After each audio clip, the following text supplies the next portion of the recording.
श्री शिवाय नमस्तुभ्यम। जय माता रानी। दोस्तों, आपके अपने चैनल धर्म साधना में आपका बहुत बहुत स्वागत है। माँ भगवती दुर्गा की कृपा आप और आपके पूरे परिवार पर सदा सर्वदा बनी रहे। दोस्तों, 23 सितंबर 2022 शुक्रवार का दिन है और आज है आश्विन मास का कृष्ण पक्ष का प्रदोष व्रत। तो आज की वीडियो में मैं आपको सुनाने वाली हूँ शुक्र प्रदोष व्रत की कथा।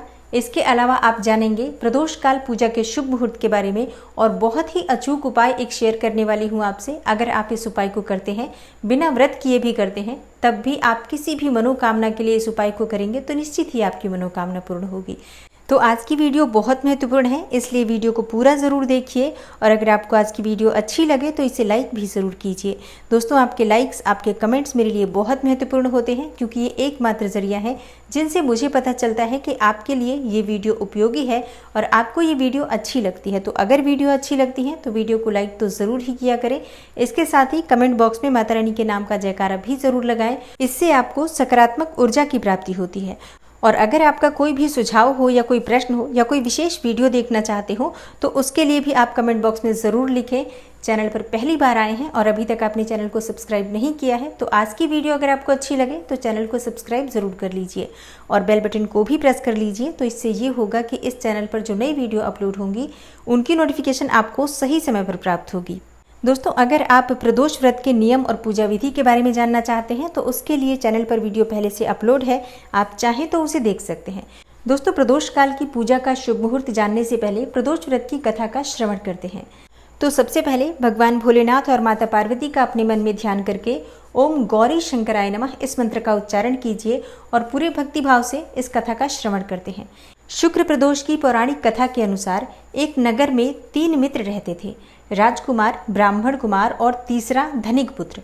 राजकुमार और ब्राह्मण कुमार विवाहित थे। धनिक पुत्र का भी विवाह हो गया था, लेकिन धनिक पुत्र का गौना अभी नहीं हुआ था।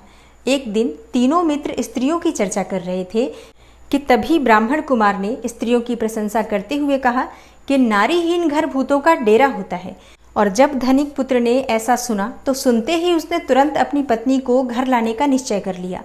तब धनिक पुत्र के माता पिता ने उसे समझाया कि अभी शुक्र देवता डूबे हुए हैं, ऐसे में बहू बेटियों को उनके घर से विदा करवा लाना शुभ नहीं माना जाता। लेकिन धनिक पुत्र ने एक भी नहीं सुनी और पत्नी को लाने के लिए ससुराल पहुंच गया। ससुराल में भी उसे मनाने की बहुत कोशिश की गई, लेकिन वो अपनी जिद पर अड़ा रहा और कन्या के माता पिता को उनकी विदाई करनी पड़ी। विदाई के बाद पति पत्नी शहर से निकले ही थे कि बैलगाड़ी का पहिया निकल गया और बैल की टांग टूट गई। दोनों को चोट लगी, लेकिन फिर भी वो चलते रहे। फिर कुछ दूर चलने के बाद उनका पाला डाकुओं से पड़ा जो उनका धन लूट कर ले गए। फिर जैसे तैसे दोनों घर पहुंचे और वहां धनिक पुत्र को सांप ने डस लिया। उसके पिता ने वैद्य को बुलाया तो वैद्य ने बताया कि वो 3 दिन में ही मर जाएगा। जब ब्राह्मण कुमार को यह खबर मिली तो वो धनिक पुत्र के घर पहुंचा और उसके माता पिता को शुक्र प्रदोष व्रत करने की सलाह दी और कहा कि इसे पत्नी सहित वापस ससुराल भेज दें। तब धनिक पुत्र ने ब्राह्मण कुमार की बात मानी और वापस ससुराल पहुंच गया, जहां उसकी हालत धीरे धीरे ठीक होने लगी। यानी कि शुक्र प्रदोष के महात्म्य से सभी घोर कष्ट दूर हो गए। तो प्रेम से बोलिए भगवान भोलेनाथ की जय, पार्वती मैया की जय।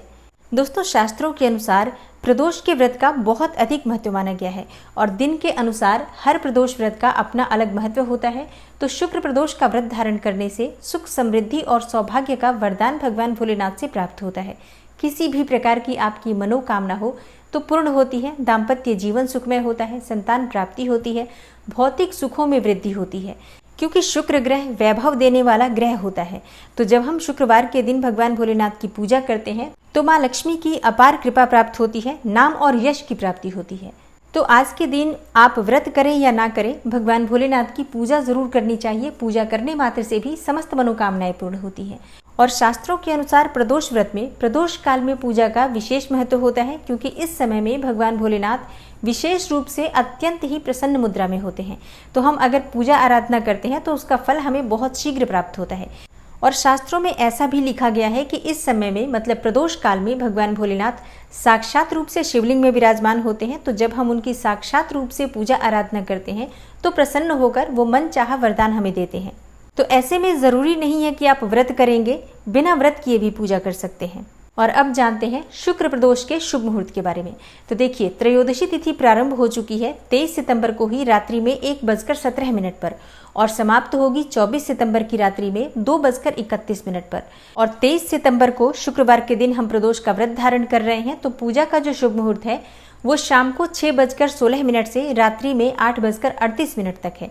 तो शाम को प्रदोष काल से पहले मतलब संध्या होने से पहले आप स्नान कर लीजिए। और बहुत से भक्त पूछते हैं कि क्या स्नान करना आवश्यक है। तो देखिए, अगर आप स्नान नहीं कर पाते हैं तो ऐसे में आप हाथ पांव मुंह धोकर वस्त्र अवश्य बदल लीजिए, क्योंकि भगवान भोलेनाथ की पूजा कर रहे हैं तो ऐसे में शुद्धता बहुत आवश्यक है। इसलिए शुद्धता का ध्यान रखिए और स्नान नहीं कर पाते हैं तो हाथ पांव मुंह धोकर वस्त्र अवश्य बदल लीजिए। इसके बाद आप अपने घर के आसपास कोई शिवालय हो तो वहां जाकर पूजा कर सकते हैं। और मान लीजिए आप शिव मंदिर नहीं जा पाते हैं किसी भी कारणवश, तो अपने घर में भी कर सकते हैं। लेकिन अगर आप मंदिर जा सकते हैं तो मंदिर जरूर जाइए। मंदिर जाकर भगवान भोलेनाथ का आपको अभिषेक जरूर करना चाहिए। और अब बात करें आज के उपाय के बारे में, तो शाम को करना है ये उपाय। प्रयास करें कि शाम को ही कर लें। अगर आप शाम को बिल्कुल नहीं कर पाते हैं तो आप सुबह भी कर सकते हैं। क्या करना है आपको भगवान भोलेनाथ की पूजा की सभी सामग्री लेनी है। पूजा की सामग्री क्या होती है भगवान भोलेनाथ की? भगवान भोलेनाथ को जलाभिषेक बहुत प्रिय है, तो आप जल ले लीजिए। इसके साथ ही पंचामृत ले लीजिए, दूध, दही, घी, शहद, शक्कर, ये पांचों चीजें मिलाकर एक पात्र में रख लीजिए। और इसके साथ ही जल का पात्र भी होना चाहिए। और पूजा की बाकी सामग्री आप सभी जानते हैं, भांग, धतूरा, बिल्वपत्र, अक्षत, ये सभी चीजें लेकर और आपको मंदिर जाना है। या घर में शिवलिंग है तो घर में शिवलिंग की भी इसी प्रकार से पूजा आप कर सकते हैं। और शिव मंदिर जाकर सबसे पहले भगवान भोलेनाथ को प्रणाम कीजिए। उसके बाद भगवान भोलेनाथ का अभिषेक कीजिए। अभिषेक पहले जल से करना चाहिए, शुद्ध जल से। उसके बाद पंचामृत या जो भी द्रव्य आप लेकर जाते हैं उससे करना चाहिए। और उसके बाद फिर से जल से अभिषेक करना चाहिए। शुद्धोदक स्नान मतलब अच्छी तरह से जल अर्पित करके भगवान भोलेनाथ के शिवलिंग को साफ कर दीजिए। उसके बाद श्रृंगार करना होता है तो सबसे पहले वस्त्र अर्पित करना चाहिए। अब वस्त्र के स्वरूप में आप चाहें तो कलावा तोड़कर अर्पित कर सकते हैं। 2 कलावे तोड़ लीजिए छोटे छोटे से और दोनों अर्पित कर दीजिए। वस्त्र और उपवस्त्र, ये 2 वस्त्र के रूप में हम अर्पित करते हैं। उसके बाद आप भगवान भोलेनाथ को चंदन अर्पित करें, भांग, धतूरा, बिल्वपत्र, अक्षत, ये सभी चीजें एक एक करके अर्पित करें। लेकिन पहले वस्त्र, उसके बाद चंदन, उसके बाद बाकी की सामग्री आप एक एक करके अर्पित कर दीजिए। और आज शुक्र प्रदोष है तो भगवान भोलेनाथ को इत्र का अभिषेक करना चाहिए। तो जैसे आप सभी चीजें अर्पित कर देते हैं उसके बाद से आपको इत्र अर्पित करना है भगवान भोलेनाथ को। शुक्र प्रदोष के दिन भगवान भोलेनाथ को इत्र अर्पित करने से सभी प्रकार की कामनाएं पूर्ण होती है। आपको बड़ा घर चाहिए, बड़ी गाड़ी चाहिए, भौतिक सुखों की वृद्धि चाहिए, अपार धन संपदा चाहिए, नाम और यश चाहिए, समाज में मान प्रतिष्ठा चाहिए, जो भी आपकी कामना हो। आज के दिन भगवान भोलेनाथ को अगर आप इत्र अर्पित करते हैं तो सभी प्रकार की कामनाएं पूर्ण होती हैं। दाम्पत्य जीवन को सुखमय बनाना चाहते हैं, प्रेम में सफलता पाना चाहते हैं या प्रेम विवाह करना चाहते हैं तो भी आज के दिन आपको भगवान भोलेनाथ को इत्र अर्पित करना चाहिए। और इत्र की शीशी बहुत आसानी से पूजा की दुकान पर मिल जाती है। देवी देवताओं को इत्र ही अर्पित किया जाता है, परफ्यूम नहीं अर्पित किया जाता है। तो इत्र की एक छोटी सी शीशी ले लीजिए और ये आप भगवान भोलेनाथ को अर्पित कीजिए। तो आप कैसे अर्पित कर सकते हैं? देखिए, एक तो आप पूरी तरह से जैसे हम धार बनाकर जल अर्पित करते हैं उसी प्रकार से शीशी से ही धार बनाकर अर्पित कर सकते हैं।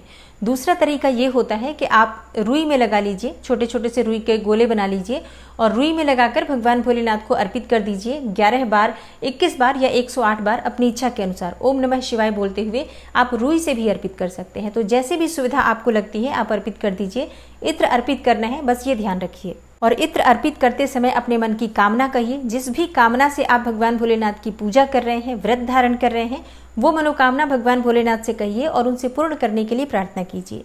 जाने अनजाने किसी भी प्रकार की गलतियां हो जाती हैं उसके लिए क्षमा प्रार्थना कर लीजिए। और इसके बाद शिवलिंग के पास अगर माता पार्वती की भी मूर्ति है तो उनकी विधिवत पूजा कीजिए। जैसे कि आप अगर सुहागिन स्त्री हैं तो माता को सिंदूर जरूर लगाइए, 5 बार सिंदूर लगाइए उन्हें अपनी अनामिका उंगली से और उसके बाद वही उंगली अपनी मांग में भर लीजिए और माता से अखंड सौभाग्य के लिए प्रार्थना कीजिए।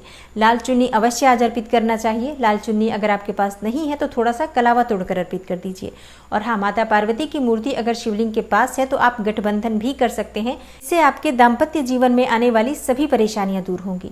और इसके अलावा माता को आज लाल पुष्प यानी कि गुड़हल या गुलाब के पुष्प भी अर्पित करने चाहिए।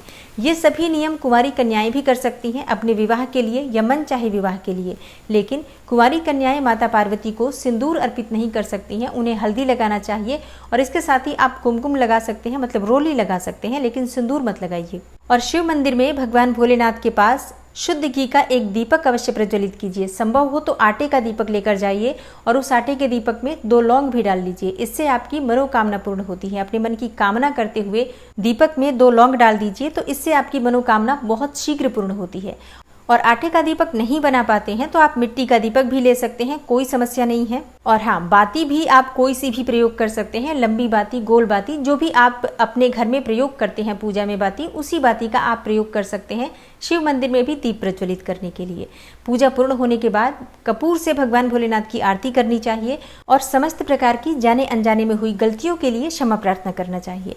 और हाँ, अगर आपके पास समय हो तो भगवान भोलेनाथ के मंदिर में थोड़े समय बैठकर किसी भी मंत्र का या किसी भी स्तोत्र का पाठ कर सकते हैं।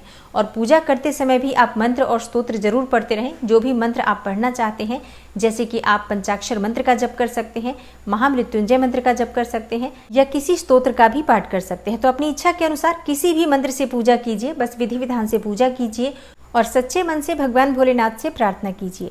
और ये उपाय आप बिना व्रत किए भी कर सकते हैं और इस उपाय को कोई भी कर सकता है, स्त्रियां भी कर सकती हैं, पुरुष भी कर सकते हैं और बच्चे भी कर सकते हैं। तो कोई भी इस उपाय को करे, बस विश्वास से करे तो निश्चित ही उसे लाभ होगा। आशा करती हूँ आज की वीडियो से आपको लाभ अवश्य होगा। अगर आपको आज की वीडियो अच्छी लगी हो, थोड़ी सी भी आपके लिए हेल्पफुल हो, तो वीडियो को लाइक जरूर कीजिए और शेयर भी जरूर कीजिए फैमिली फ्रेंड्स के साथ। मैं मिलती हूँ आपसे अगली वीडियो में, तब तक के लिए नमस्कार।